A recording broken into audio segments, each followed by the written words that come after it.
Hey, what's up? What's up? What's up? And Peace came in. Good evening, good evening.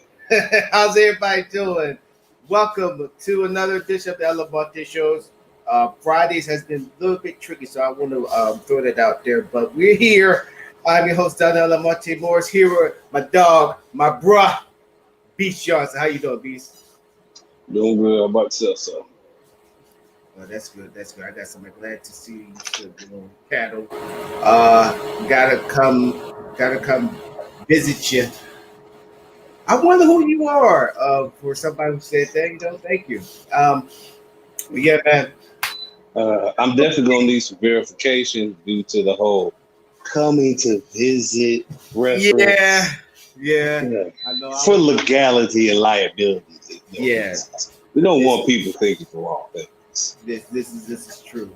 But other than that, this is going to be a serious topic. I know we kind of talked about it in the past, but I think it's time for us to dig deeper into this story about us black men and to really get down to the issues that we are having. And still, before we go into opening statements, and understand that I still believe that we put our energies to the wrong things. Yep. We should be putting our energies to something that, I'll tell you like this, if we put our energies in stuff that really changes our community and really hold our masculinity and keep it in check, I would say racism wouldn't be that much of a problem. It will probably be like a common cold, you know. You check people on, really check people on it, and it won't be much of an issue. And then an order in the black That's how I do it. Yeah. That's how I move in respect to racism. I mean, like, honestly, everything you just said now is exactly how I move in regards to racism. Like, it's common code. No check when you need to, but other than that, acknowledge it, accept it's here, and move the fuck on. And speaking of that, let's go to our spot. And you know what that is? Open the statements piece. I've been letting you start, and even when Teach was here, which I do got some video on Teach. Yes, I've been catching the video as well. So we're going to be seeing what she's been up to. But first, let's go into this open statements. And this time, I will start off.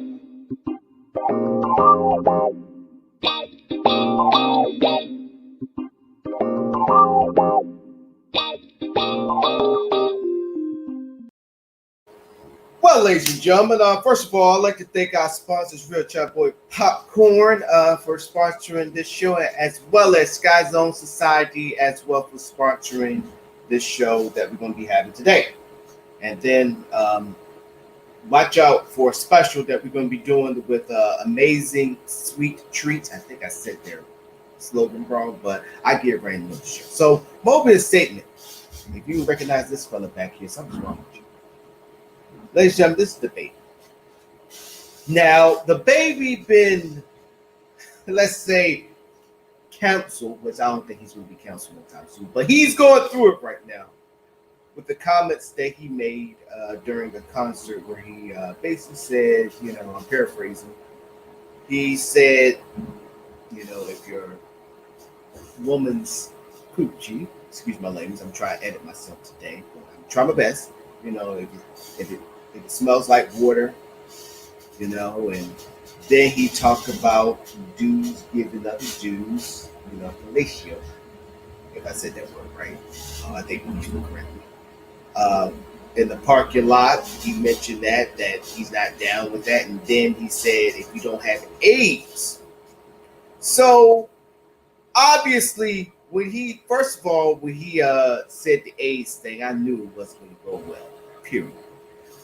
But then when he said the second thing, that was like the injury to insult. Now, a lot of people came at the baby, mainly people from LGBTQ plus community. And then you have people come to his defense. I did a video on this Elamonte show on Instagram, and I talked about it. And here's my position. And I will say this till the day I die. You probably put on my tombstone. When you put yourself out there on Jump Street, you deserve as much as the rocks and the roses. You remember that old saying your mom always told you, if you got nothing nice to say, don't say nothing at all. But then people will complain about political correctness. Look, people say we got the freedom of speech to say whatever we want. I'm here to tell you that is a fallacy. Why? Because it's only freedom of speech when it comes to the government. That the government cannot stop you from saying what you want. Protest, do whatever, to be you. That's toward the government. But when it's person to person, it doesn't say in the government that people can't critique you. Well, people can say that you're wrong or get a reaction, good or bad. It does not say that in the Constitution that stops me from feeling some type of way of what you're saying. So throw that freedom of speech BS out the water. Throw it out the water. What the baby said was, I'm going to give the benefit of the doubt because I was harsh on the elementary show. I'm going to be a little nice. I believe that when you having a good time, you be in the heat of the moment. You say a lot of things that you've been wanting to think about, you've been wanting to say, and then you have the time that you want to say it. You know, just like any other DJ, you know, any other rapper. Is Brooklyn in the house? Yo, no Kakalaki in the house? Yo, VA, where you at? ATL. We do that. Whoever been, what club or bar have you ever been up in there where you had the DJ or the front man or a host sit there and say, you know, where the fine ladies at, you know? You know, when you go to a comedy club, you know, I would expect that out of a comedy club because they know where it's coming from. So I'm giving the baby the benefit of the doubt. I'm coming to the middle of the pro here for you. But here's the issue and the problem. Nobody got with him after what he said. Was like, dude, you probably might go get some backlash from this. His team failed him.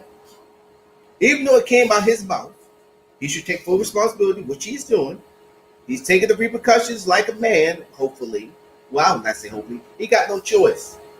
I have not heard him complain once about, you know, I don't think he got kicked off of any other events. He basically took himself off. So let's get that correct, ladies and gentlemen. These events that he was already in line for, he was not kicked off. He basically took himself off. So calm down when y'all do come at the baby. He took himself off those events. He probably has a PR person tell him, hey, you know, man, it's too hot. You know, there's a lot of LGBTQ plus people that go to these events too, and you don't want to cause a riot. So he was not kicked off. So I just want to make that clear. But I believe that his team failed too as well. Because as much as we want to put a face to problems, which obviously he said it, but the baby is surrounded by a team of professionals, hopefully. You know, people want to talk about you surrounded by goons and all this stuff, and Beast probably can concur with me. He probably chilled with or been around artists that have nothing but goons, but don't do anything to improve him or her image, help to make more money, tell them that the coast is clear, or anything like that, like consultants, PR. They don't do none of that. They're just there just because they cool with that person. And honestly, I think that's what the baby is surrounded by. Because honestly, when you're going out to any event, your PR person should be right there to tell you, look, man, I know you want to keep it real, but if you saw that Dave Chappelle episodes where Keep It Real goes wrong, you don't want to be that guy. Because you have to understand too, just because you got real brothers and sisters that buy your albums, and also white people, all genres buy your album. Remember, all genres buy your albums, because you got people that look just like you, stocky like you, that are gay, lesbian, and trans.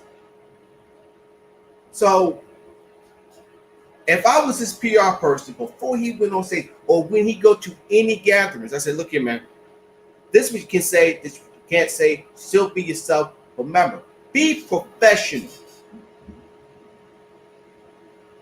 Hip-hop stars that's in the game, name the ones that are coming in. There's a thing called professionalism.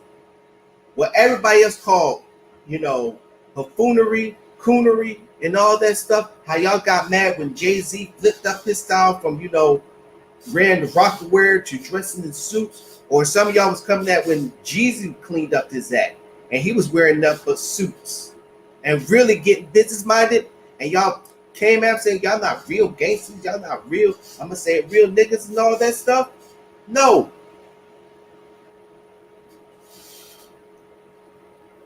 They just know that you grow up.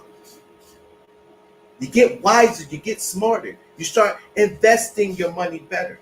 You start cleaning your money. Now, I'm not saying they launder their money, but they start becoming businessmen and businesswomen who have this tendency too. Don't get them wrong. They ain't forgot about the streets. They just know that what they've been through when they was in the streets, and they don't want to go back to that. They want to excel, become better, be a better person than what they were on the streets. But they haven't forgotten where they came from. They cleaned up their act. They know when to say things, when it's the right time to say them, rather than just saying it because I feel like it. Because you lose respect like that. Definitely to the people that's probably going to have your back when you need it. Or people you want to work with, or people that you already working with to help make your business better, to help make their business better. So you got to think long term. And this is where the baby got it wrong.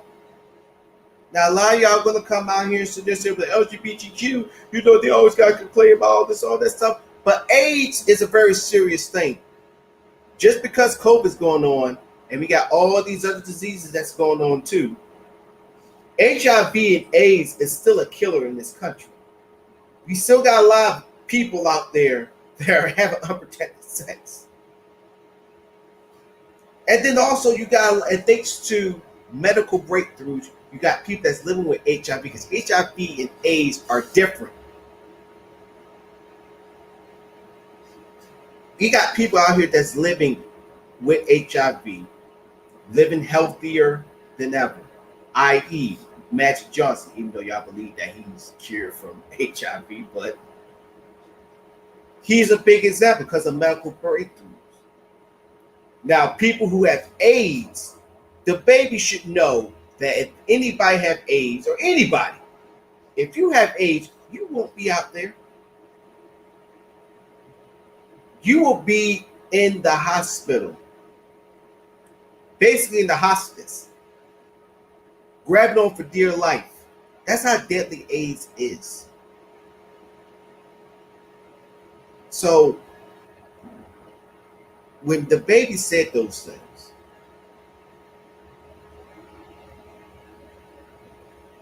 he was wrong, but I blame his team. An HR rep or anybody with common sense who's looking out for his well-being, his image, should have said to him, look, man, don't say ... Be you, but don't cross that line. Don't cross it. You can come close to it, but don't cross that line.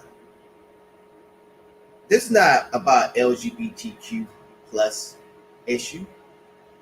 This is what happens when you put yourself out there, say too much, and get burned, and you don't have a good team that looks out for you. And that's the case with the baby. And this is nice as that I can be, because The reason why I'm not going too hard at freaking the baby, because the baby chose to take himself out all these events that were coming. And I know he's somewhere. I know he's probably pissed off, but at the same time, you know you gotta take this on the chin. And that's why I'm taking it easy on the baby. And that's why I'm giving the baby props. Because I guarantee you, knock on wood, hopefully his mama is still alive or his father is still alive. But maybe his mama probably called him, probably cussed him out, and told him, what got in your damn mind to say things like that? So I give the baby his props. And hopefully this is a learning situation for him. One, and two, that he has a better team or get somebody that can do damage control before the damage is done. And with that, I give the floor. I like to get respectfully real for a moment. A lot of people, especially in this era and generation, there's an immediate and extremely abnormally high sense of entitlement within the general masses. There's this ideology almost that by simple merit of me being alive and doing what is kind of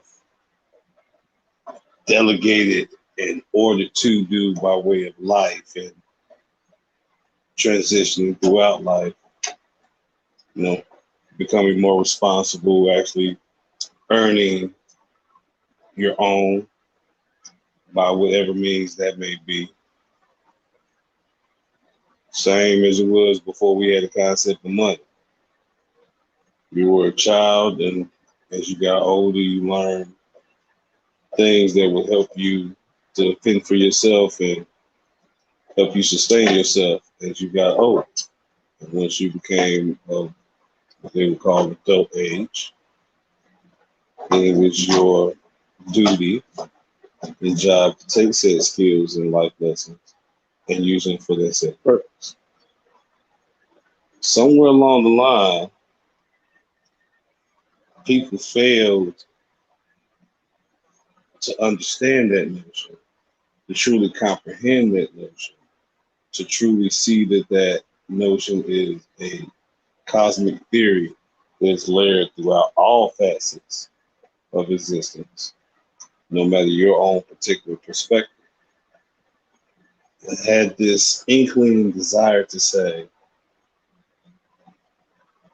even if no effort is given, a reward is still deserved. Thus, we have participation awards, which was a way to make sure that even if you didn't place, you still feel like you did something for your effort and time, which is a novel idea, commendable, understandable. I was one of the original children of that era that began that fashion, so I saw it firsthand. And even from a child's perspective, I saw no value in a participation award.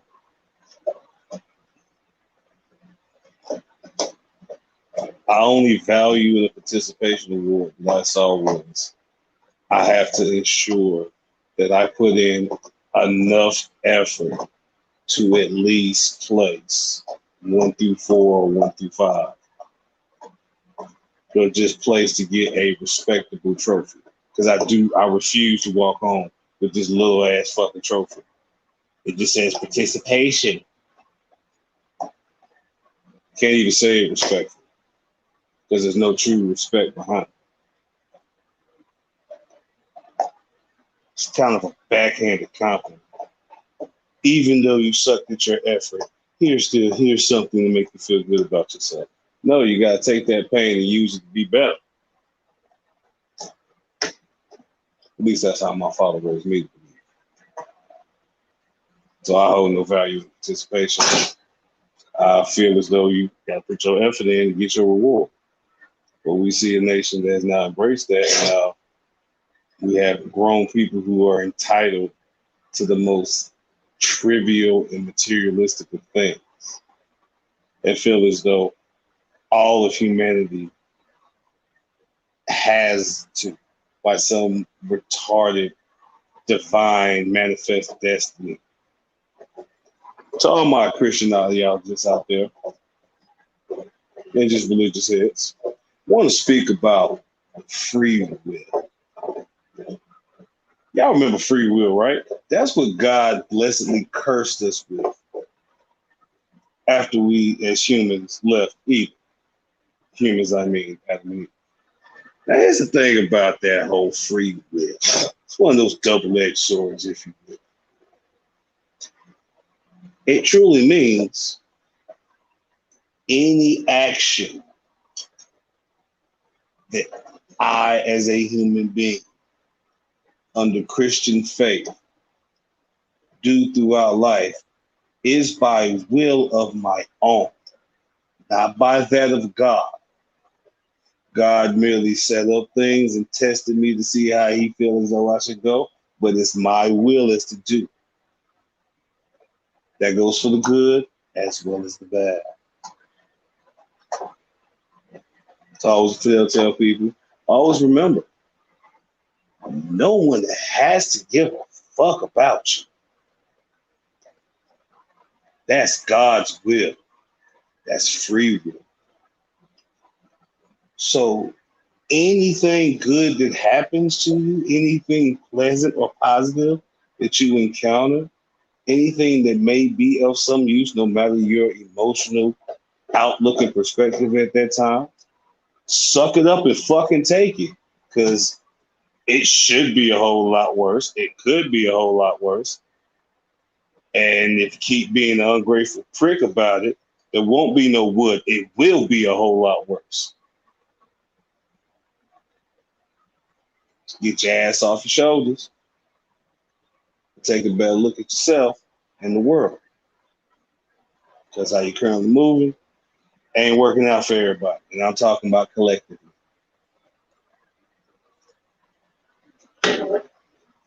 There's one of the few things that we can do to really fix a multitude of bullshit that's going on amongst our respective societies and subcultures. It's that damn simple.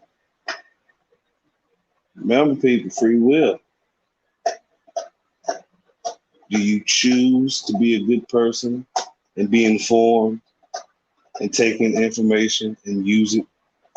Or do you choose to be an ignorant fucktard that we can choose not to acknowledge? The choice is yours. And I yield the floor.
Nay Yabel. This is how you greet a person of the Mosi people of Burkina Faso. Hello, good morning, how are you? Nay Yabel. This is how you greet a person of the Mosi people of Burkina Faso. Hello, good morning, how are you? Ladies and gentlemen, that is Teach. She is in Africa right now. She's back. I think she's back in Tanzania, correct? Look, it said Burkina Faso. Oh yeah. She is over there representing for the African Union. That's not all that she did. Look at the pictures that she got going. Other than this. Oh yeah, Richard Parker. How you doing, Richard Jones? Let me go ahead. I'm turning out the way. So this is what she's been up to. She's already talking to the people down there, and then already making a difference down there, man. And then also look at this. Being interviewed, ladies and gentlemen, when she said that she was a hot commodity down there, she is a hot commodity. Even though I couldn't say commodities, right? But yeah, ladies and gentlemen, Teacher's doing her thing on her trip. She's always busy. She's always doing her thing and putting in the work. So Teach, we're thinking about you. You can't see. We never showed anything of what you're doing. She's putting in work for the African Union down there. Teach, we miss you. Can't wait till you come back. So also another quick little shout out. So unfortunately, we couldn't do a show with our special guest, Simply Amazing Treats, but I have reached out to him, so we're going to have a special on Instagram where I will be interviewing them. Please, if you want to join the show on Instagram, just let me know. Give me a heads up. So we probably would do it either. Probably going to do it on a Friday, maybe. So hopefully we can do it there. So tune in to my Instagram. It's Elevante31. You can follow me, even though you have to request. But I will be also, if you follow me on Facebook, obviously if you follow us on the page, I will share that still, and I will accept all of y'all friendship to tune into the show because they got some good treats. We already tried the parfait from them. I tried their raspberry one, dude, to die for. It is so good. I'll tell you. Also, I need your address because she's going to send us samples out. So okay. So just give me your address when you have the time and get it sent out to you. So now now let's go into some more important things. So here's a video, minus him putting on his shirt and all that stuff. I've been following this professor by the name of Conscious Lee. And he brought up a lot of things that I've been wanting to say, but I just want somebody else to say it. So I'm going to go and share that with you real quick. Share this Instagram video real quick. Are you able to see it? Can you see it? Yeah, I can see it. All right, cool. So I'm going to turn the volume on. Here we go. Oh, man. So, keep game, man. I'm going to answer your question, right? But I'm going to answer your question for clarity and understanding for everybody else and not necessarily to just stand your follow, God. But peep game. I'm 29 years old, and when I was 19, I got some words tattooed on my bird chest. You know what I'm saying? See, right there, it says power to the people. You feel me? And when you see where it say the and the people, it doesn't differentiate or make a distinction about the sexuality of the people I'm talking about, right? See, I'm a student of Huey P. Newton. Huey P. Newton said power to the people. You feel me? Power to the oppressed peoples. And the LGBT community is an oppressed community. You feel me? It's also people that look like you and I that's melanated. That's also at the bottom of the LGBT community, man. We only as strong as our weak and lead. You feel me? If one of us not free, we all can't be free. That's on Conscious Lee. The motto is education is elevation, baby. So there's another video. I got to continue looking at that, but that video, for me, put in perspective of where us black men are today. I'm gonna use the baby incidents for examples, and then also because I was when I was doing my opening statements, I saw your reactions and all that stuff. I'm gonna use that for example, because at first I did came at him. I came at him because I was like, what did the LGBTQ plus community do to you?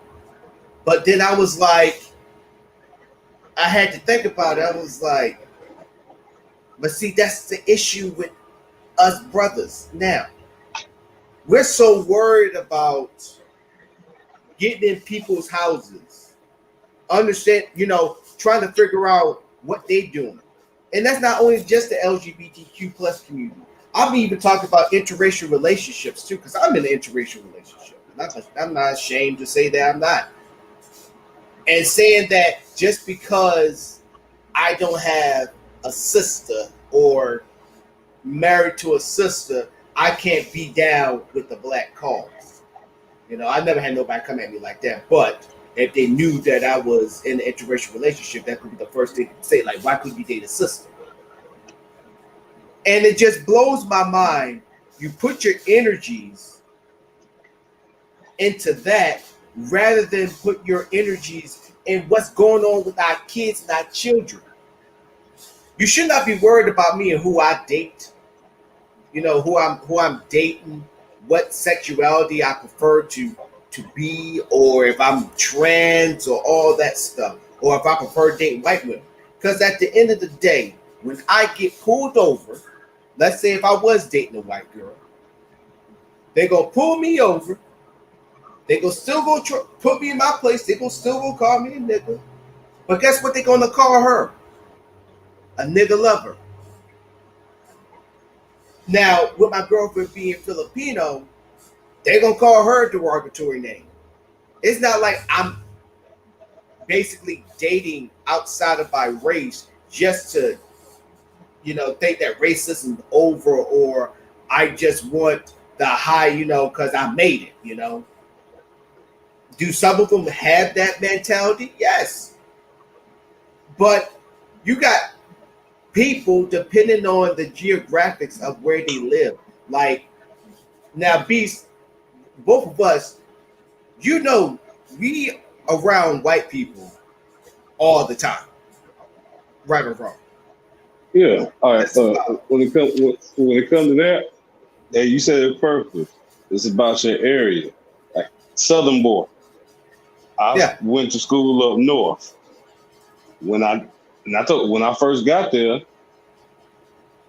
I tried to reach out to whatever little cute black chick I could find and run across it that was of my preference.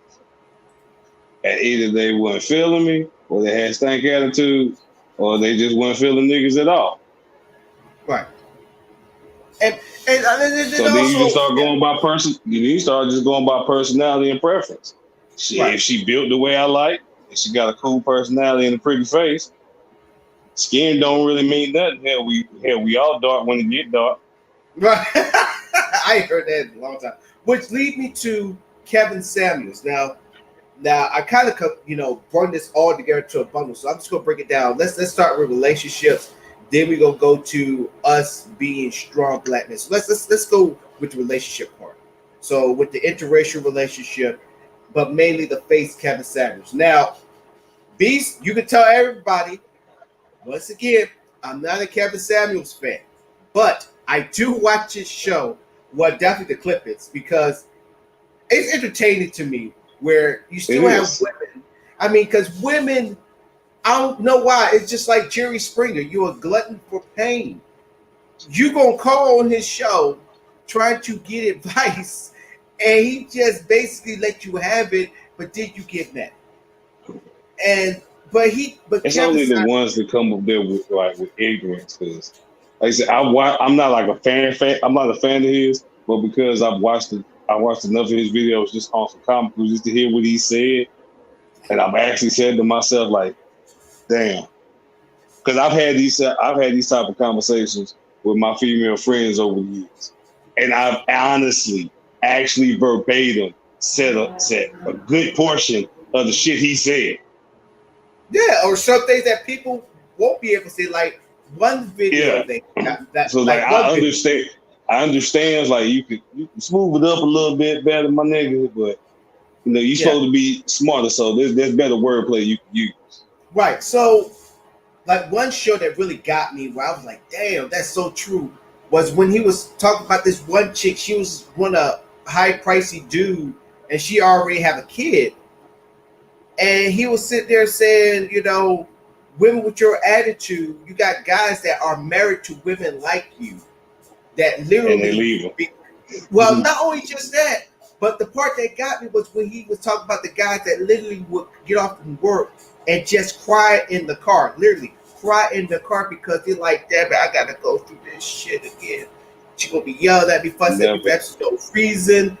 And he said, Never that. he said, I got clients that are like that, and they love what I'm saying because it's like, yes, but it's sad that they have to go through that every day, and the reason why they say is because of the love of that woman, that the love that she's not giving back to him. And I was like, and it struck me, and I was like, yeah, and it made me just think even, it just made me think even further too, because we do got some, I would say some, I won't say majority. You got some black men that are too submissive. Like I hear the thing like, "Hey, she's always right." Like I made that mistake. I know my girl was watching, but say that she's always right. But then I had to learn, like, hold up, wait a minute, because I'm not a firm believer of happy life, happy wife, and I think it's our fault that we allowed this to happen. Yes, we did. We allowed this to happen. So as much Well, as we listened to the wrong. See, the thing was, like you said, it was so many men faking the phone that was preaching that shit. That's what really got us messed up. It's like, you know, for a lot of us, it was our parents, or you know, our close married relatives. And on the outside looking in, all you saw was stability and, you know, typical blueprints for what you would feel like a marriage is supposed to be. When you get older and you found out both them motherfuckers went shit. right, and you realize all the things that you were seeing in your household was all What's up, up? right? And Facade. so when we come down on black women, we have to take that burden that we created. That we made that happen. We made the black woman the way that they are today. And black women, don't be clapping too hard, because y'all took that shit, y'all ran with it too as well. Y'all took that Y'all shit. got lazy. Y'all got lazy. Y'all took that shit and y'all got lazy and comfortable. And I'm not even just gonna say black women, but women also in general. Y'all took that shit and you ran with it.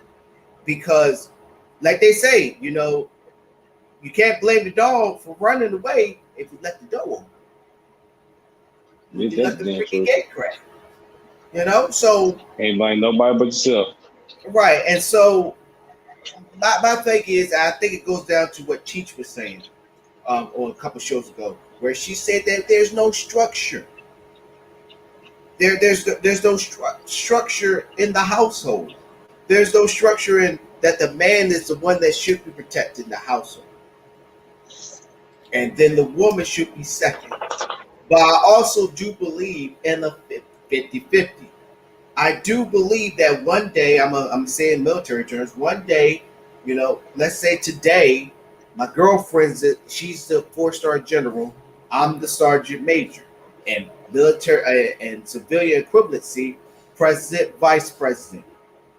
Whatever she wants, I'm like, Roger that, and I make it happen. The next day, I'm the 4-star general, aka the president. She's the sergeant major, aka the vice president. I tell her what I need her to do. She writes it down. Boom. Off we go. But when it really gets down to the nitty-gritty, when I'm talking about if a dude or anybody becomes rude to my woman, yes, I expect her to step up for herself. But as a man, I should be like, no, baby, get your tail back. And I see too many videos where I see the women taking all this upon themselves. When back in the day, yes, she would say her piece, but she gonna be like, you know what? I'm not even gonna waste my energy. I'm gonna call my man. Hello. No, You don't do she that. gonna talk until the man jump in. That's how it's supposed to be. All right, get your piece. Say your piece. Yeah. Second, something gets said that don't need to get said, or something that's gonna escalate. All right, now. Right. And that's also the biggest issue with us black men. We are too much of standbys, which goes to allude to what I was saying earlier about us putting our energies in the wrong place. When it's time for us to step up, we sit in the background. I see this so many times in my life, and I'm gonna put myself in that category. I'm at fault of that too. And what's the famous thing we always say, Beast? Ain't my business. She ain't my girl. They ain't my dude. They ain't my father. I've never. I was traumatized. I understand why I don't understand that thought process, because I don't have a personal connection when it comes to things like domestic abuse or like that. Mhm. But I have an experience of dealing with the victims. When I think of domestic abuse, I think of my Mexican neighbors when I was 10 years old, and the husband got so fucking drunk, he beat his wife and then threw her out the front window. Oh, sheesh. And my mom was taking us to the local Y before she had to work, and you just got this bloody, short Mexican woman with glass shards screaming in Spanish. You could obviously tell what the fuck going on. And my mom was just going ahead, kicked in, helped the lady, got her calmed down and situated. That's something to stick in the back of you. That's one of those final day thoughts. Like, that shit is 37 now. That shit is still vividly in my head. I can fucking remember what the lady wore.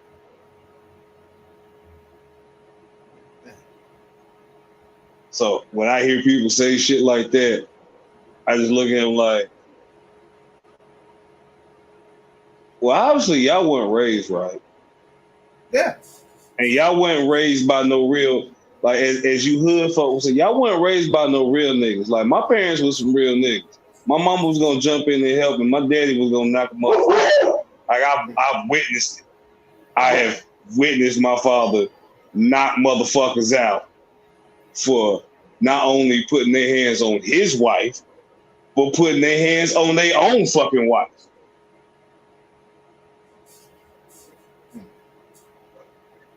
So, excuse me if I was raised to actually give a fuck about people, and then if you see some shit that just don't look right, you can stop it. Fucking stop it. Mm-hmm. And see, and it just ticks me off because, once again, wasting too much time on Beast. Who you dating? Oh, you dating a Becky? Oh, you couldn't date a sister. Like, what you doing for your community? What are you doing?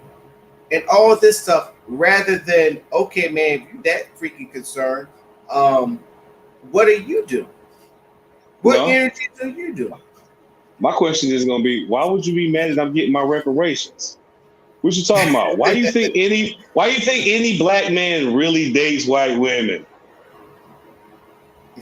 We collectively said amongst ourselves, if we can't get 40 acres and a mule, now that we can legally, mind you, that was the one thing brothers got out of the whole interracial dating law. That shit wasn't for us, but this was our benefit. Oh, I could legally be seen out in public with white women? Yeah. I may not get 40 acres and a mule, but I'm about to drag every white woman I come across in the bedroom 40 acres and drag her out like a mule. Yes, I'm gonna do it.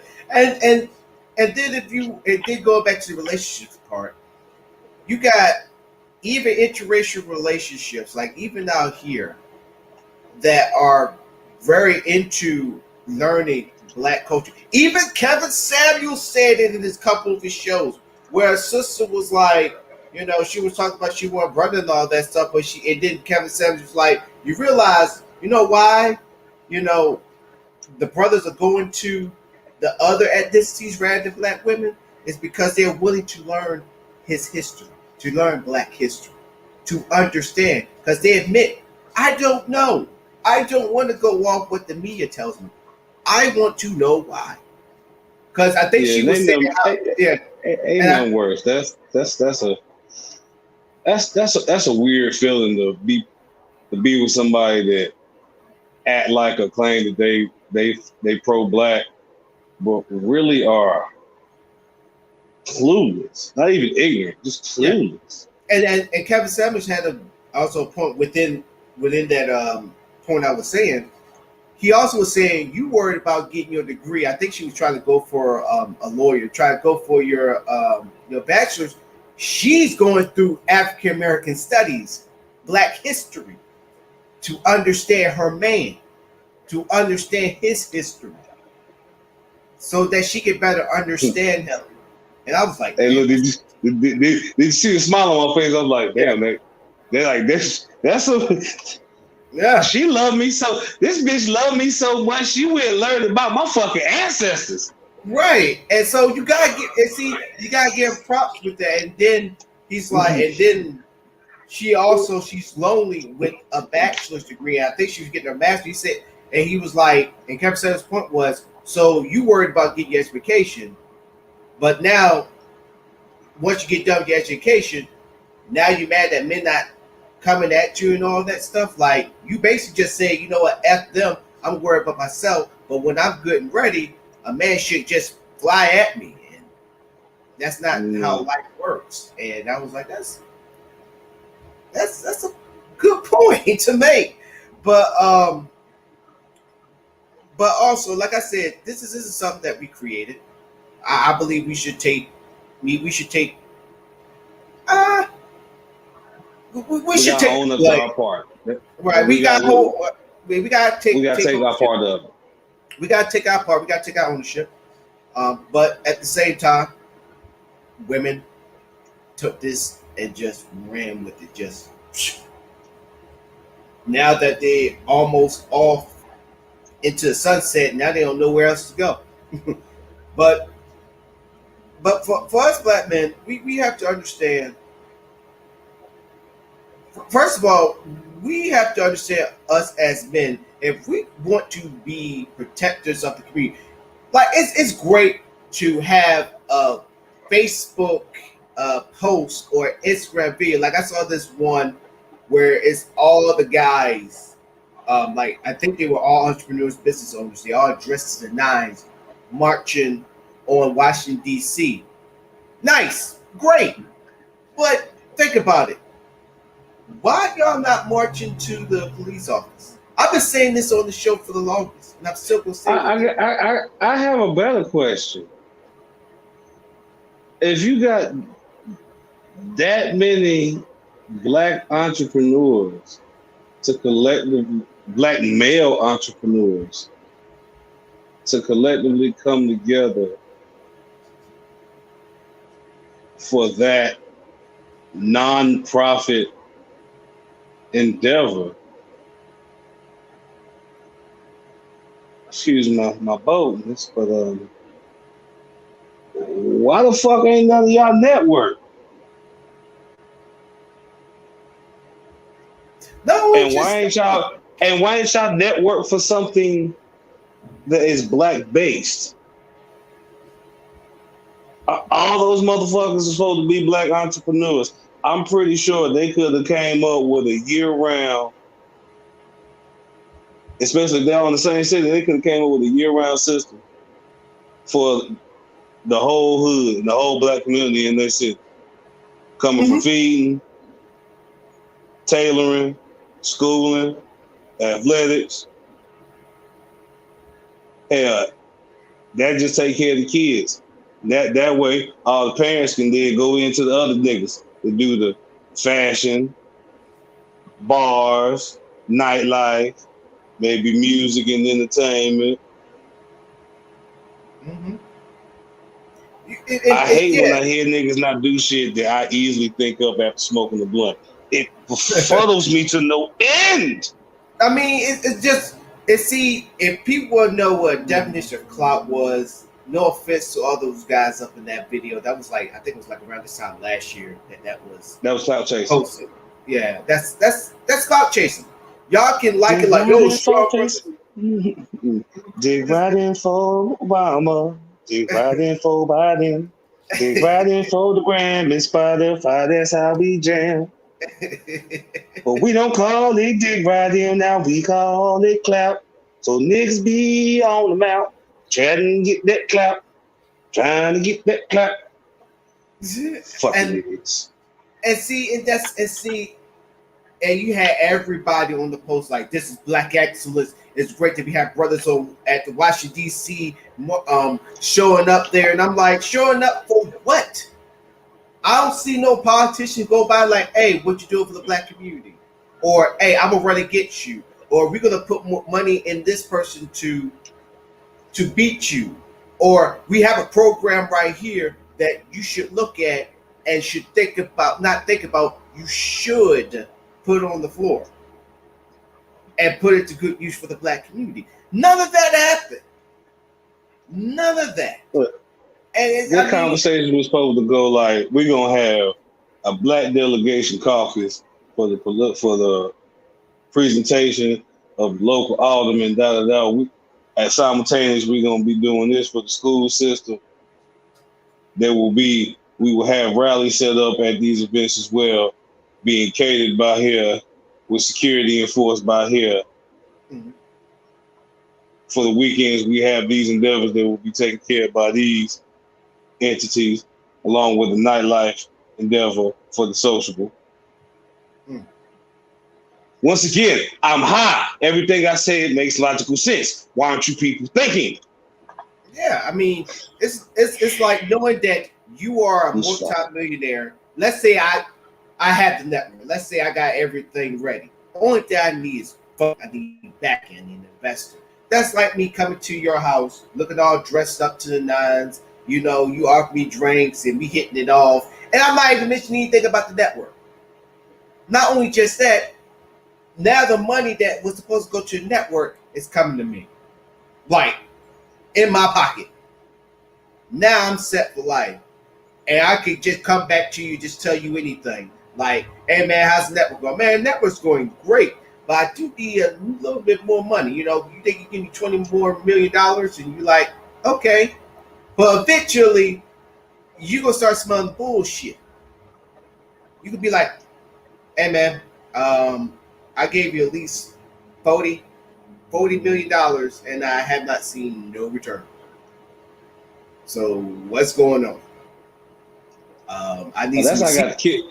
That's how I got to kill you money. Like that's cartel. That's cartel. You're found in a drum money. Yeah. You just gotta think when people think about no, because I watch American Greed. So already you fucking with the wrong one anyway, bitch. I give you $1. I'm looking at your side eye.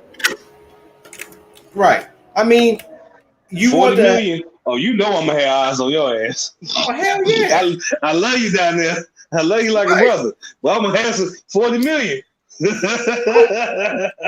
mean, I probably like, I'll be looking at you while looking at you through looking at you. That's how many eyes I'm gonna have on your ass. right. And so for these, because I don't think I've seen any more videos or postings like this since then.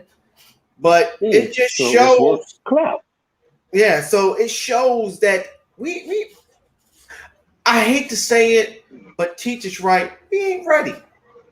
And for us to be like the first group of people that should be saying that collectively, we're not collectively, and the reason why, honestly, is because, and it's the truth,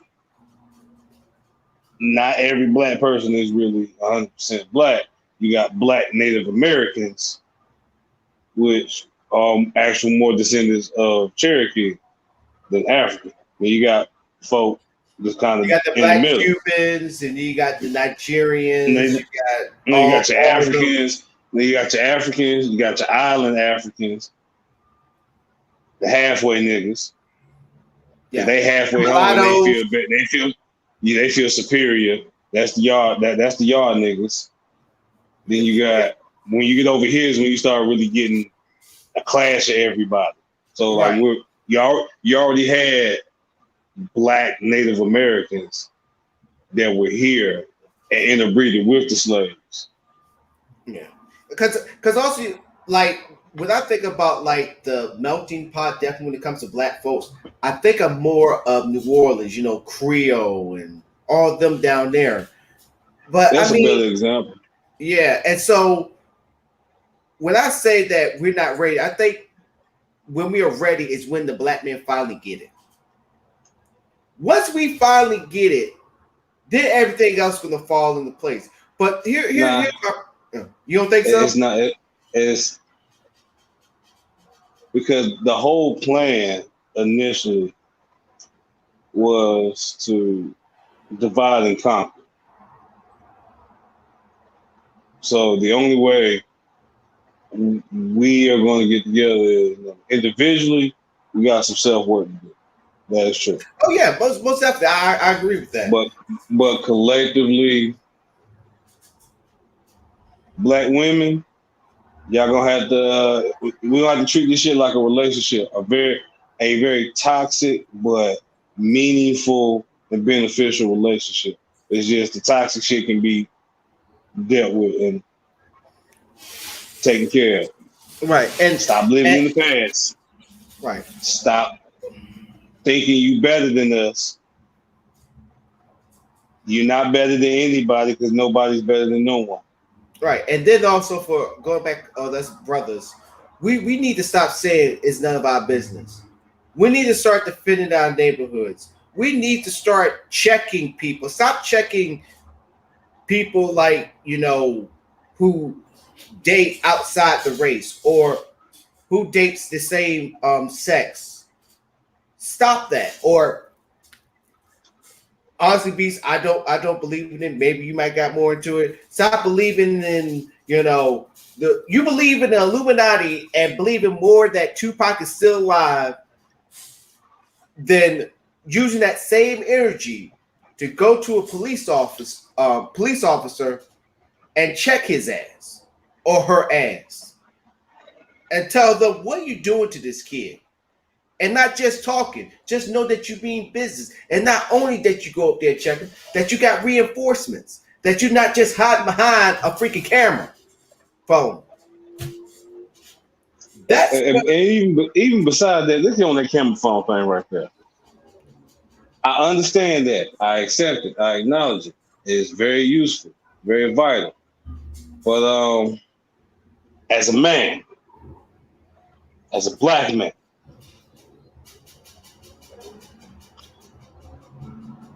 I cannot condone seeing more than 3 Black men recording something with their phones in a situation where assistance is needed. I don't give a fuck if it's the police.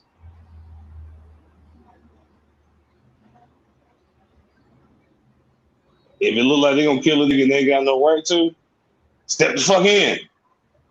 yeah. If it ain't nothing but just scaring their ass and giving them enough time for the nigga to fucking breathe. That's all you need to do. And if they walk or roll up on your ass aggressively, you ain't got no legal right to do that. That's like you go back to down there, you check their ass.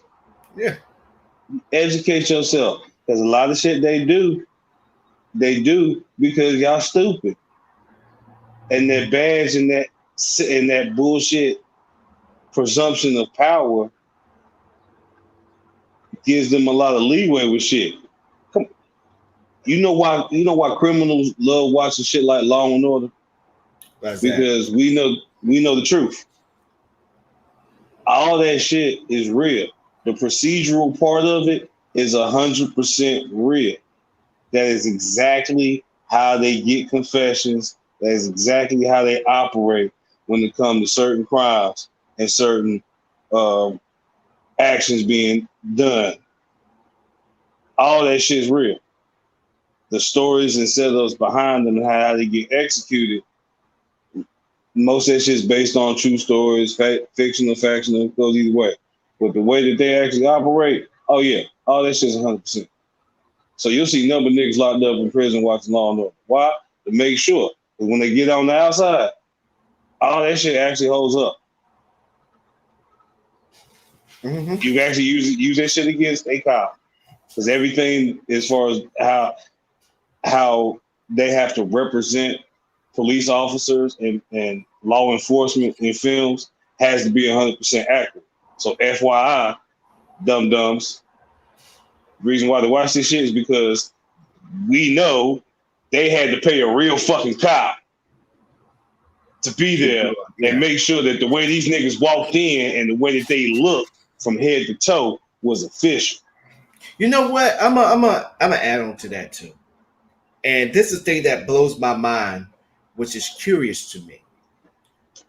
For when it comes to checking police officer, when you got that one police officer that's a dick, and Beast, you probably had one that just always come at you because they know you got priors and they know just you do one little wrong thing. It could be just sneezing in their direction. They got you and they can arrest you and use those priors that you already served and still get you. The thing that kills me though, definitely when I watch these gangster movies, I'm gonna use what's the one that 50 Cent was in? I'm gonna use that for example. Get Rich or Die Trying, where you got gangs. If they want to get somebody, what they do, they send, or as we say in the military, they send a recon team. They would send their goons to chase them, to tail them, see where their moms stay, see where their girls stay, see if they see where and how they move. Right. Do all that recon, or if they got orders, just just eliminate him or her. Just eliminate him. Do it in front of the freaking mom's house, grocery store, wherever. When you see his guard down or her guard down, take him out and leave the scene. It blows my mind that nobody done it to the police. Oh, actually, they have. Oh, really? Because I'm like this. When you see so much, and I'm not condoning violence. Let me go ahead and put that out there. I'm not condoning violence against police or telling somebody should do it. This is just out of curiosity from Elamonte. So, with all the police brutality that's going on, you protest, they still beat you upside the head. You go to town halls to let your voice be heard, you still get knocked upside the head. Same thing keep happening to your neighbor and friends. Get police brutality, you still get knocked upside your head. I will be like, you know what? At the end of the day, even though officers, and here's a fact, officers that serve that precinct, that serve that district, don't live in that district. They live in a different freaking county. And that's on purpose. And I'm thinking to myself, if I'm sick and tired of somebody keep harassing me, my people, and when I say there's an issue and a problem, the time to do their job, and I still get whacked upside the head, would you think I would get a couple people to be like, hey, let's do something? He got to get off work, or she got to get off work. They take off the uniform, they go to their regular cars, or some of them just drive the police car straight on to the house and follow their asses. But I'm gonna have to jump in on that one. I gotta hear this from you. Excuse me. I found this to be quite interesting because there's the opposite when it comes to state and federal penitentiaries, and that is to help lessen the chance of escapes. And even if escapes happen, you're more likely to run into the house of a guard or the fucking warden than you are some random ass civilian. Because the prisons are already spaced several hundred acres and miles away from natural society, usually in surrounded by some kind of geological advantage, hills, ravines, cliffs, whatever it could be. It's like, yeah, you could try to get out, but it's gonna take you a minute just to get to some semblance of society and humanity. You might be in the damn woods for a couple of days. Yeah, it might be hiding out on an open plain. We got one state in North Carolina that has a big ass open field, notorious for having horses. So they would say and my uncle kind of proved this because he did time at that jail. He proved that they would let niggas run. They would just hop on the horses and catch them. Oh wow. So yeah, when it comes to that, when it comes to the law enforcement local, they put them in, like you said, they put them in opposing cities to the actual working jurisdiction, but they also keep them mingled with each other. So okay, like you might have, for example, me, Greensboro being city, following city is Winston-Salem. They might live in Winston-Salem, but they live next door to a sheriff for the corresponding county over.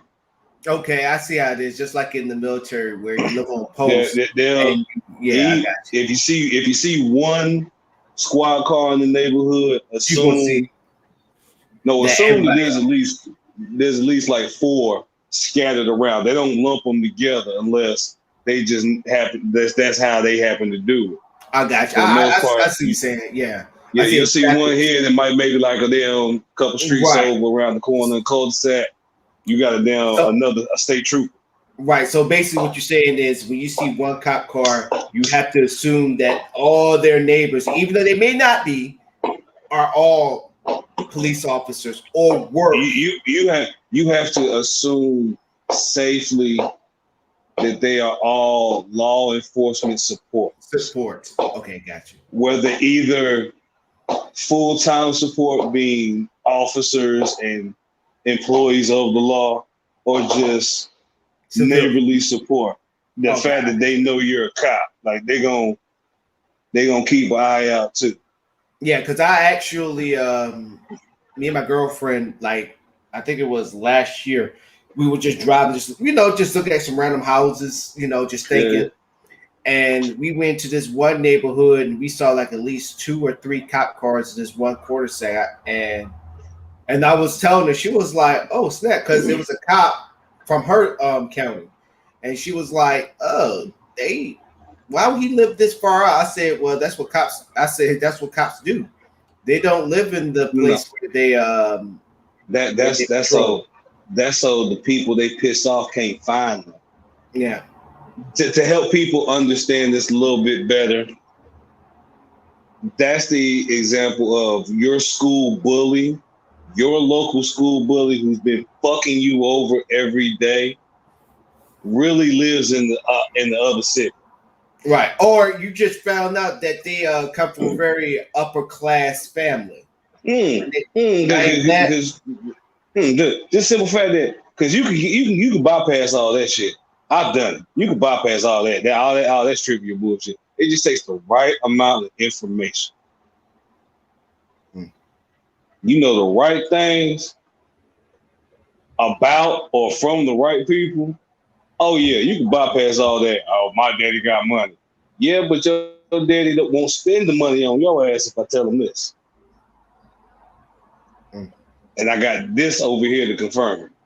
All that can be bypassed. That whole separation displacement, that's strategic. So they know exactly what they're doing. So going back to the police, so has there ever been anything like that happening in your area, or at least heard stories? As far with the police, because I think it's just crazy to me. It is and I always tell people the beautiful thing about my city that I love when it comes to the police is in that regard is we've never had that true level of escalation, and we have our good little sprinkling of good old boys, but the conscious ones are sensible enough to keep them spread out evenly throughout the city force and the sheriff force. And the sheriff force don't have jurisdiction in the city. So they can't stop nobody. So a lot of the more aggressive ones, they'll throw in the sheriff department. And we had a notorious bigot for decades too, that pretty much that was his whole deal. But I can honestly say we've never really had that level. I've had my closest. I've had a couple cops pull pistols on me. I had one threaten to shoot me for no fucking reason. Just because he thought I was going to try to help my homeboy escape because he had him handcuffed. And I'm like, no, I'm trying to help you defuse the situation that you just, by your merit of just being here, you have now escalated yourself. Right. So now their family's involved. He's becoming emotional. So before he gets emotional and starts moving in an aggressive manner that's going to force your hand, let me help you keep these motherfuckers back.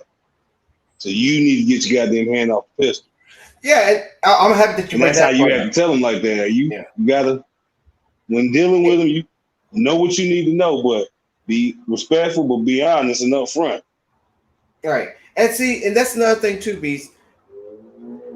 These police brutalities happen around a group of people where a handful of them are men. And one thing my uncle always said, and it's true. He said you can't kill them all. You only have so many bullets. You only have so many bullets. No, you only have so many bullets, and now y'all don't carry automatic, so you can't spray. Ain't none of you motherfuckers wired up or a Doc Holliday. You ain't gonna hit off no quick 6. Nope. You ain't banging off a quick 17 from the hip. And then you also got to think, once again, I always want to bring this part into it. You always got somebody with military experience in the crowd. Definitely Marines. People don't understand, too. You got a lot of retired or prior service members that are Marines, and they got this training called Cut the Pie. They're always going to keep a gun on the side of their waist. Not only white folks, black folks do it, too, ladies and gentlemen. Mm-hmm. And when they realize they see something wrong with the police and seeing it doing something wrong, you probably just worry about 1. Imagine 4. And the same goes for those of the fight science as well. Yes. Anytime you see a dude or individual in the middle of a situation start separating themselves, not necessarily to the front, but to the side, toward the back. Yeah, they're just trying to get themselves in a good position to either intercept or just snuff the fuck out of you. Yeah, and I think that's coming soon. I think that's really coming soon. But us black men, we got to step up when it comes to seeing our women. And they don't have to be your girlfriend. I say it on the show. I say this point, black activists. Yeah, I we're talking at this point is because it's all about actions, but really from a litigious standpoint, it's all about liability, legal liability. I use the example of the parent in Texas that caught a pedophile in the attempted act with his own daughter and did what any fucking parent should do and beat that nigga to death with his bare hands. Yes. I take a shot when I talk about it in reference and honor. I wish I had shot, imaginary. You know why? Because after, like a true human, not a fucking savage, like a true human, once he realized I just beat this man to death, he then proceeded to try to resuscitate him, probably out of still anger, like I'm gonna give you the Lazarus effect, I'm gonna bring you back to life so I can kill you again. I don't know. But he did try to bring him back, called the police, let them know exactly what happened, and wasn't a fucking judge in that damn state that said they press charges. Hell, they gave the motherfucker a medal. Yeah. Now, So that proves the example right there. So that's the example I use. So with black men and come to police brutality, we just need to see one OG Tukey Williams, Nipsey Hussle in spirit ass nigga just come through and just start deboing the fuck out the police on camera and legally get away with it. And I see that happen. For some reason in my bones, I see it happening. Now it could be a UFC fighter, it could be some random anybody. Like it I just said, need to be a black dude. Anybody. It need to be a black dude on camera in the midst of police brutality, defend himself, and get away with it. Oh, how about this? The ones I'm going to advise people to be worried about, the brother that's having a bad day. When nothing can't get right, and he just waiting, like, how can I just basically the ones that have bad day and just want to go home. Don't want to say hi to nobody, can care less. It could be a tornado outside. He probably will push that tornado out, but man, get your ass out my way. I'm trying to get to my damn house. That's when that happens. That's going to happen. He probably is going to be walking. Let's say he jaywalked because a little girl just got freaking officer got on top of her and she throwing up, can't breathe. And that's going to be the situation. Yeah, that's what I'm saying. It's going to be a situation involving a child or a woman unjustly and undeservingly with no good merit in that situation. And the wrong nigga gonna see it. The wrong nigga gonna happen to be outside that day. Mm-hmm. I don't say it to brand, but nigga like me. Why? Because I will respond. Why? Because if you ain't figured out by my stories, that's how I was born and bred. Right. You don't just stand by and see some shit like that. So you can't be that type of dude that's gonna get loud with your girl in front of me and think you're gonna be Ike Turner. Cause nigga, I will walk up on your ass just to let you visually know I see you. And if you keep doing what you're gonna do, nigga, you gonna see me. Yeah. And I believe that that's actually gonna happen. I think that's the part that black men probably need to see, but we need to do better. And this is why I want to continue this conversation. This is a conversation I want lawyers. When we get a new black job, when we get a new, and you know what, that's going to be the telling and the turning point. Because when that nigga do it, it's going to be a black lawyer that get him off, and he going to become the new black. He going to be the new Johnny Cochran. The new Johnny Cochran. And then, like you said, shit gonna get real after that. Oh, definitely, most definitely. Gonna be the second coming of Johnny. And I want to continue on this conversation. I don't want just to be me and Beast talking about this. I want the brothers to come out and start talking. You know, you may not see the same things that we're saying, or maybe you do, or maybe you got like a different. I want to hear something different. Yes, I want to. We encourage all the brothers to respond to the show. Tune in on Wednesdays this whole week. We're going to talk about us black men because I think it's time for us to acknowledge that what is going on, we have to take responsibility and we have to fix it. And we need to turn our energies from other shit to stuff that's actually going to impact our community. So even with that, because a lot of brothers not going to do that, but they have to understand how that energy can be lessened in that endeavor. And then that extra energy can be transitioned somewhere else. Sometimes you can't just fully cold turkey people when it comes to their mindset and their perceptions. Sometimes you got to wean them and transition. Right. And that's what we got to do as well. So when it comes to these trivial pursuits that we have, we go in with a flawed mindset. If you can get them to have a deeper understanding of the trivial, it'll be easier for them to get the true depths of the truth. Right. This is true. And so for next time, I know it's one-on-one Wednesday, but I think this week's going to be dedicated to us brothers, for us to get together and let's talk about this.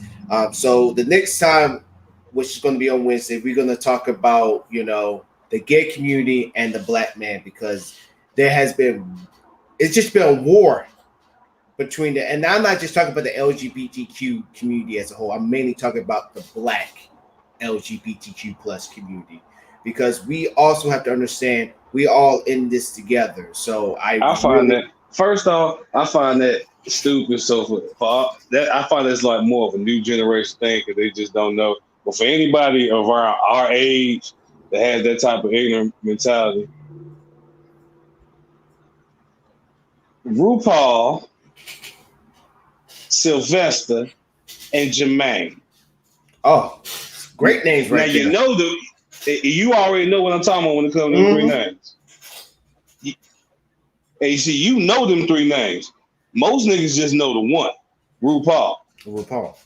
Sylvester had one of the smoothest and funkiest disco songs ever. When you hear it, you instantly just want to dance. You don't even realize it's a nigga singing this song the third, fourth time you've been jamming and somebody happened to tell you, or you hear the song on TV and see it. And you're like, hold on, that was a nigga singing that shit? Mm-hmm. Shit, it's still jam. You make me feel. Hey. So he was singing about a nigga? Mighty real. Yo. And Jermaine, we don't have to take our clothes off to have a good time. Cherry we wine. can just chill and drink the, there you go. You can't embrace these type of songs, this type of energy, and then make a play and say you fucking homophobic. You dumb as hell. I say that the white boys in the same respect when it comes to fucking Elton John and goddamn Freddie fucking Mercury. Greatest goddamn front man ever. Man, a man so goddamn masculine, he wore a unitard, chest open, with lush, baby brown bear hair, chest hair, just and a mustache, prime 70s porn. And sung, the nigga took the mic off. He didn't take the microphone off the stand. He took the stand off the bottom and then rocked that motherfucker. He did pirouettes and splits and was as gay as he could fucking be. And you niggas didn't realize he was gay until 2 days before he died. Mm-hmm. Who else? And you had the nerve to call yourself, I can't stand the homophobic man. You sound as dumb as them white folk that say they don't like Mexicans, but they just got through eating that goddamn La Bamba. Taco. Mm-hmm. Here's another thing too. There's a front man. Was it Iron Maiden? The freaking front man, gay. No. That's Judas Priest. Judas Priest. There you go, Judas Priest. Sorry, breaking the law. But no, he was worse. This motherfucker was heavy metal in full black studded spike leather. Mm-hmm. Going back and listening to that statement, you're like, and y'all ain't realize he was gay? Mm-hmm. Even his videos. Look, if you go on VH1, they did. I think it did like a documentary. I think I watched it. Yeah, even the fans back in the day, like I think it was one of the fans was a comedian, and he was like, "Man, even I was small. I could be like, yo, what he's doing right there kind of look very gay-ish." You don't see no heavy metal dudes, and then also you got to think about it. None of their videos had women, and if they did have women, he was never around them. You know, it was because it was never about the women. It was one woman, the video vixen. The video vixen. It wasn't like a Skid Row video or a Motley Crue video or freaking. Motley Crue had the bitches. Motley Crue was like, nah, we ain't with. Look, yo, let y'all know exactly what we about around here. We about getting drunk and fucking. And then you had Poison. You was either a Motley Crue fan or a Poison fan. You know, you had to go Poison was for the pretty boys. Mm-hmm. And Poison was for the pretty boys. Motley Crue was for the real. Like, I'm gonna fight you. Like I'm really gonna fight. Like I'm gonna drunkenly fight you tonight. and like Did tell you- you that to your face.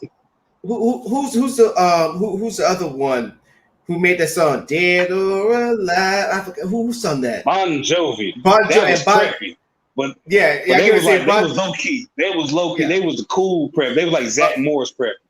You Look. preppy, but we know you throw some hands. You will throw some hands. Yeah, Bon Jovi's more of that. That's more of that city. How can I put it? The city preppy country boy, somewhat city preppy country boy with There's- edge on him. With that jersey. He's like, I'm gonna get the girl, but I'm gonna go ahead and enjoy this freaking apple cider. Enjoy this apple cider, and I'm just gonna slash it against my head. No, I won't say that far. I don't think a Bon Jovi song make you want to. I'm rambling right now, but I miss the '80s when there was a fine balance of the trans life that they trying to recreate now. Gender benders. No, they called it ambiguous, aka Boy George, androgynous. I like see. It was respectful, but it was cool too because you had to be smart about it because you could fuck around and holler at a dude because from the back everybody looked the same. Hey. Everybody had long hair and tight pants. Look, and here's another thing too. For those same brothers that be coming at like people like Lil Nas X, I did a show about that too, about Lil Nas X and how he dresses and all that stuff. If y'all love Prince, y'all should be talking like when they came at what's his name, Young Thug. I was at first I was like Young Thug. I asked a simple question because I watched a documentary about him that he kind of did. Hush, they done. They'll shoot fireworks around my house. They did a little documentary about him, like really coming to terms with who he was, and it made more sense to what I was seeing now. So I just asked everybody, when you first really started getting money or the ability and access to get your own clothing, didn't you wear some shit? You just went wild. You ain't know what real fashion was. You just wore some shit just because you knew you could get away with it. Everybody did, especially if your parents was real strict about what you wore. Right. And that tried to cut you off, but even because when I look at Young Thug and how he paints nails, he wore a dress and all that stuff, he reminded me of a band that Prince created that barely anybody talk about. The group was called Maserati. Everybody looked that band up. Let's go back. Maserati, right, if you looked at all the band members, like I think one of them was white, and how they were dressed up, you'd be like, man, they look like bitches. But guess what? They was pulling them. They had the curls. They had freaking makeup. Yeah. That goes back to the days of androgyny. It wasn't about being trans and trying to look like something that was non-human. It was more about being binary, trying to physically appear as unisexual in the most sexual way possible. Like as a man, you wanted to be feminine enough for another dude to mistake you for a chick, but still retain your natural masculinity so that women will approach you. Mm-hmm. That's what it was all about. There was a nice little balance. Yeah. Folks did what they needed to do. Like they said, you had a whole bunch. Charlie Murphy, man, Shalimar got a bad new bitch in there. They Mickey Free. That bitch spotted the motherfucker. Mickey Free was a dude. Yeah. I seen the original pictures too. I seen how he look now. Nigga still got that hair. You see the interview that he did with DJ Vlad? Yes. I literally thought that was a dude. I'm like, yo, that's the dude. Ooh. Yeah. Ooh. Yeah. And I seen the old pictures of him back in the day, and I just thought to myself, oh yeah, if I'm coked up on a bottle of goddamn Jim Beam from 12 to 20 feet away, That do look like a bad bitch. Yeah. All you see is long hair and a slim body, and that motherfucker wearing something tight. Like you can't hate. Look, all you see is some skinny. All you see is some skinny A cup. Like shit. Right. I give that bitch to that. And I guarantee you that dude. And the thing is, I guarantee that dude was not gay. He probably just used that mess to his advantage. And he pulled what we call a Little Richard. That's what Little Richard was doing. And everybody thought for years we thought he was gay. Nah, he was being gay to fuck white women. Mm-hmm. And that's one point I was about to make. He was while you over there trying to hit on him, he's looking at your girl over there thinking like, oh, okay. I'm like, I'm not even like that. Don't worry, I got this. You over there drunk off your damn ass. He's already walking off with your girl. Yeah. I mean, so for all the dudes that sit there and come at people like Young Thug, that's why I grew a respect for Young Thug, even though some of his music I got a hand to it. Some of his music be on point. Rest of it took me a while.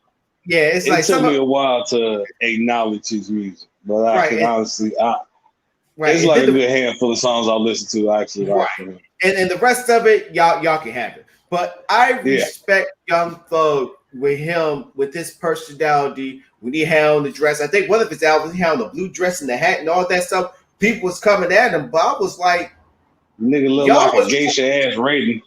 I was like, but if y'all were rocking with, if you was an 80s baby or a 70s baby, and y'all was rocking with this in the 80s, this is no different. He's basically playing homage to them. If you think about it. You know where it comes from, though, honestly? It comes from the fact that, A, a lot of parents ain't had no vinyl. B, the ones that didn't have vinyl with original covers. Right. And C, a lot of us didn't find out until recently, and we won't own up to it, that, oh yeah, our favorite bands back in the day wore some very, very, very, very, not suspicious. Oh no, y'all wore some very, very flamboyantly gay shit. Right. Go back and look at the 70s album cover of Isley Brothers. Yeah. Child. Right. And then the hair alone. Look, the hair alone. Look at Rick James in the in his group. Glitter. Rick. Super Freak. Look, not just because I really just looked at the cover of Super Freak. This nigga got box braids, leather jacket, a leather denim jacket combo, and some thigh-high leather boots. Some 2021, some 2021 ratchet bitch hot girl summer leather boots. You bitches think you out here doing some shit. No, y'all biting off the grape. Yes, because Rick James was doing that. He was pulling all the women. He even dated Linda Blair. He did Linda Blair from There ain't no dating. No, you can't say he was dating. Hey, I'm doing this for he was fucking. He was. This is Rick James. He was fucking Linda Blair. He was giving another reason to make their ass big. Teach gonna kill us. I ain't say that Teach. Only thing I can say was obviously you know which child I am when mama go home, when mama go out. I'm gonna get in while I'm here, goddamn. Because back in the day, Linda Blair, ladies and gentlemen, back in the day, Linda Blair was fine. She was fine. No. You can't. Most people think of Linda Blair from The Exorcist, and she was a little kid. So that's 70s, 80s, and when Rick was fucking with her, was like after she done the movies and she known as the girl from The Exorcist, was like, oh, so the best Abigail Breslin from Little Miss Sunrise, and now imagine her. Now she grown. We know she grown, and we find out she out here fucking Kodak Black. Yeah, I know. Ain't that something? That's pretty much the equivalent of the scenario back then. It was like, hold on, He fucking her? Tina Marie? Oh, oh yeah. Drugs is definitely involved. Prince was pulling them too. Look out! If a lot of y'all love Prince music, rest in peace. Prince had Carmen Electra. He had this one chick that I follow on Instagram.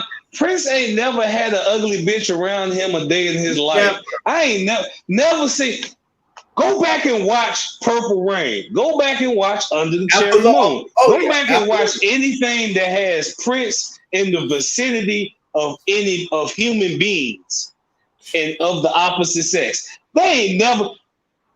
Only Prince has like a gravitational pull for just bad bitches. Yes. You cannot be in 100-mile radius of Prince and be subpar. It's not gonna happen. You can't be the cute, ugly friend that came with all the bad bitches. No, it's opposing magnets. You're gonna get pushed away, bitch. That ain't gonna work. Your friends is gonna move forward. You're gonna be hit back. So here's the crazy thing. When I was I think I was 15, 16, the Carmen Electra issue came out, the Playboy, which I think I'm not a Playboys guy. I like the other. I like the other ones, the ones Hustler. Where you get the Hustler, or even the they show Bush. what was the other one? What was the other one? You know the ones that I'm talking about, the ones with the big butts and all that one, those ones. So I read that one. Okay, let me be for real, sister. I'm talking about Playboy. The two best articles that magazine covers I like was Tori Wilson, of which she was in wrestling, and Carmen Electra's. Sable hurt me. I did not like that one at all. China, Rest Her Soul, that was lackluster at best. But when I read Carmen Electra's one, I read that when she was dating Prince, because obviously, that's her highlight of her career right there. One of her highlights was dating Prince. She said Prince required her to put on makeup first thing in the morning before he wakes up. Once again, Prince only surrounds himself with I only look at bad bitches in the morning. He said that was just a requirement for Prince.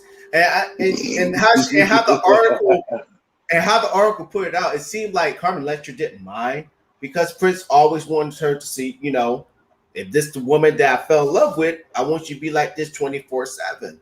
I mean, who wouldn't want to have tell your woman like, baby, you wouldn't mind putting makeup. Think about really, it's a psychological thing. That's one thing people forget. Prince was hella fucking smart. Yes, he was. It was a mental thing. You gotta think about literally what he just said, what Donnell just said. If I met you with makeup, got to know you with makeup, fell in love with you with makeup, married you with makeup, why the was it clap back? Why the fuck would I not live the rest of my life with you without makeup? Right. I mean, not to ladies, please send this to your friends and ask them that same question and give me the comment answers, because I need to know. Yeah, I need to know too. But all in a nutshell, brothers, we're gonna talk more about that because we just went on a just crazy spree on this one. But we're gonna talk more about this on Wednesday. But Beast, we gotta go and visit the community, which is sponsored by Sky Zone Society. What you got on tap for us? Honestly, this is community for me, so I'm gonna keep going with this. We keep going with this and run it out, because honestly, when it comes to brothers, I want to speak on the trivial, because it's certain. I gotta let the cat out the bag here when it comes to certain things. Like to all my single brothers, if you ain't functional, you ain't stable, if you ain't got your own and maintaining your own, don't really try to engage and put energy in the casual encounters with the female. Don't really entertain females at all until you got your own. And the reason why is because if you drink white and she drink brown, but you go to her house to get some pussy, and she asked to bring some liquor, what you gonna buy? White or brown? Mm. You gonna buy what she like to enhance your chances. Any request that she makes that in theory would enhance your chance, you gonna concede. Put that power in your hands. Because now most of these women got kids, so you know you can only come by at a certain time. That's late night. That's on certain days. So what if she got a little random time and she want to come to your crib? All right, well shit, what you sipping on? Oh shit, well bring me a little something. So bring me a little Cardi. Now the power's in your hands. If she want that dick, she gonna bring that white because she know that white get you right. Yep. And if she trying to get right, how they say that gin make you sin. And then she like that brown. You know what they say about the brown. The brown helper go down, but that gin make you sin, boy. Mm-hmm. Mix them together, you're gonna have a hell of a night. Mm-hmm. Point being, establish yourself. Right. When you approach a female, it's so much easier for you to approach a female on a casual tilt. It's like, I'm sociable. I'm 420 friendly. Yeah, I got my own crib. I live alone. Like, what you be watching, nigga? I got my little correspondent respecting streaming sites. Do a little cooking. Got a little drink. Got a little smoke if that's what you like. You have given them a comfort zone, a safe space, if you will. You now allowed them an area where they can really be themselves. They can do some shit in your house that they don't do around anybody else. Now they're really willing to come to your house. Do you see? Do you understand? Are you understanding? Well, do you see how transitioning that energy can be so much beneficial? And so much, not just on this mind, but this mind as well. Bring the brains together, if you will. And I'll leave this little community snippet. Yeah, this is community snippet, but we're gonna have to get you a community. Go to the community on Wednesday, but we're gonna continue this talk, brothers. This is even though I'm happy that we are about to close the show out on the happier note, but Wednesday we're gonna have to get serious where we talk about the Black man and the LGBTQ plus community, and we're gonna talk about it. And we want to get your responses. We want you to be a part of the show. We want you to also put your inputs too as well. Don't hold anything back. Us Black men, I know we don't hold anything back, and so I'm just telling you, just join us. Tell your brethrens to come on the show. We're gonna do this. But other than that, we got to go. As for my boy, my bruh, Peace Johnson, and me, your gracious host, Donnell Monte Morris, it's been real. And not to mention, hold up, I forgot one thing. Beach, I want to apologize for doing this, man. I almost forgot, but you know what? I can't. I can't do that. So, for us to close the show on our let me get my stuff straight because it popped into my mind. Ladies and gentlemen, y'all need to congratulate my boy for having his video. He had his video come out. One of my favorite jams, by the way. It helps me to inspire me to get better with myself and all that great stuff. I'm trying to find it up on here. I think I got it up on here. Give me a little bit of time for me to find it because you shared it on my you shared it on my Instagram actually. Hold up. Let's try to be low key for the most part. I'm a terrible artist. Let me see. Here we go. Let's see if this can help. So, I got this on here. Let me go ahead and get everything straight, get everything right. So just for us to go on and lead the show, Beast, my bro. First of all, let me fix this first because this thing's acting hella crazy. This is his video. Hope y'all enjoy. We thank y'all for joining us on the show. We did. But we're gonna play this out to his jam. As I'm over here, I'm messing up the whole entire thing. It's Encouraged. You can find it on all streaming platforms like Spotify and Apple Music. With that, catch y'all later. Bye-bye, y'all. Y'all have a good one. Catch you later. And this is sponsored by the Wet Network. Exclusive. I'll enjoy.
This is a groove that's so smooth but too cool. That Morris Day, that Purple Rain, that old school.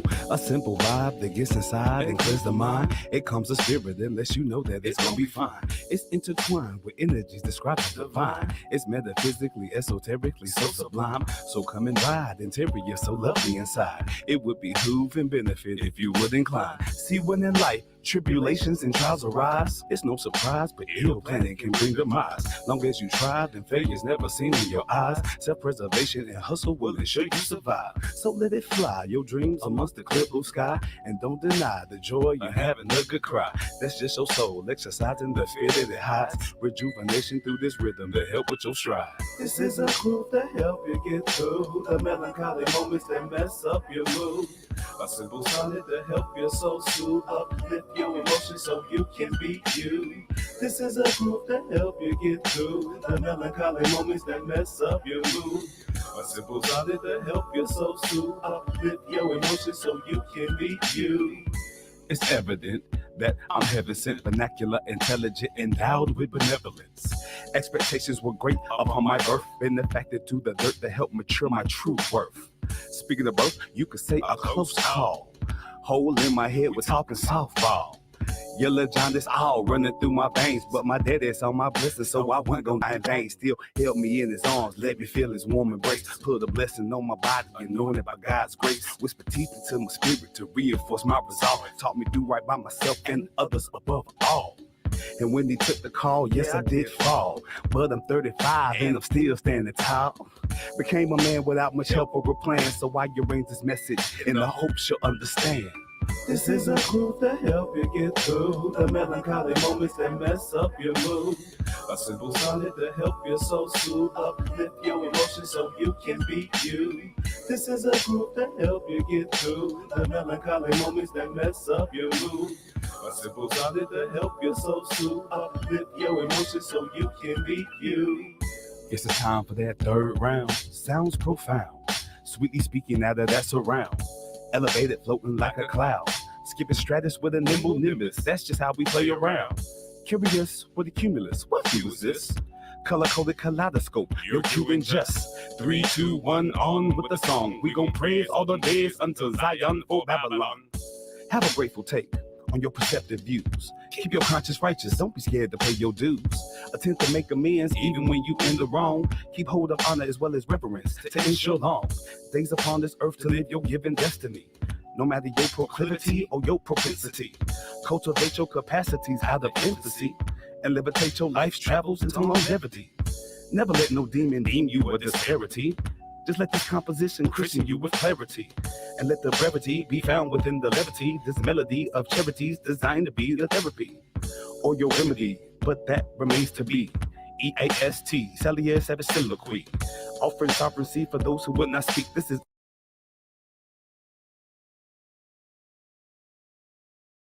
jam to feed your spirit while you hustle through the week. This is a groove to help you get through the melancholy moments that mess up your mood. A simple sonnet to help your soul soothe, uplift your emotions so you can be you. This is a groove to help you get through the melancholy moments that mess up your mood. A simple sonnet to help your soul soothe, uplift your emotions so you can be you.